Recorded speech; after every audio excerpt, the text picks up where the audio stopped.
দুদিন আগের ছবি, কিন্তু এই এক ছবিতেই উত্তাল পাকিস্তান ক্রিকেট। যে সভায় পিসিবি প্রধান মহসিন নাকভির প্রশ্ন ছিল, বাংলাদেশের পাশে দাঁড়িয়ে কি পিসিবি বিশ্বকাপ বয়কট করবে? অন্যদিকে পাকিস্তানের প্রধানমন্ত্রী শেহবাজ শরীফ পরামর্শ দিয়েছিলেন, সবকিছু বিবেচনায় নিয়ে যেন সিদ্ধান্ত নেওয়া হয়।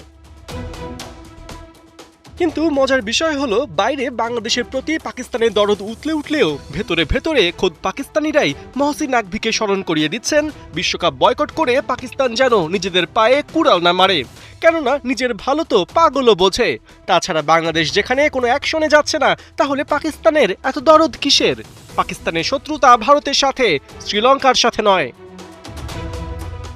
পাকিস্তান বিশ্বকাপে অংশ নেবে কিনা এ বিষয়ে শুক্র অথবা সোমবার মহসিন নাকভি জানাবেন চূড়ান্ত সিদ্ধান্ত।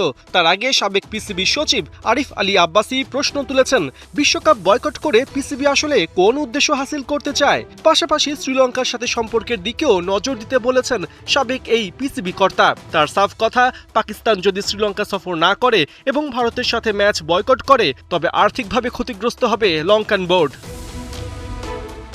অন্যদিকে পিসিবির সাবেক চেয়ারম্যান খালিদ মাহমুদ মহসিন নাকভিকে স্মরণ করিয়ে দিয়েছেন, বাংলাদেশ এরই মধ্যে বিশ্ব ক্রিকেটে একঘরে হয়েছে। আইসিসি সভায় কেউই বিসিবিকে সমর্থন করেনি জানিয়ে পিসিবিকে সতর্ক করে বলেন, একই পরিণতি যেন তাদেরও না হয়।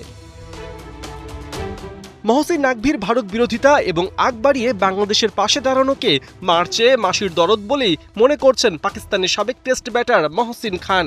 দেশটির জাতীয় দলের সাবেক এই কোচ বলছেন, যেখানে বাংলাদেশ ক্রিকেট বোর্ড বিশ্বকাপ থেকে বাদ পড়ায় আইসিসির সিদ্ধান্তকে চ্যালেঞ্জ জানায়নি বা আপিল করেনি, সেখানে পাকিস্তান কোন ভিত্তিতে বিশ্বকাপে দল না পাঠানোর কথা ভাবছে।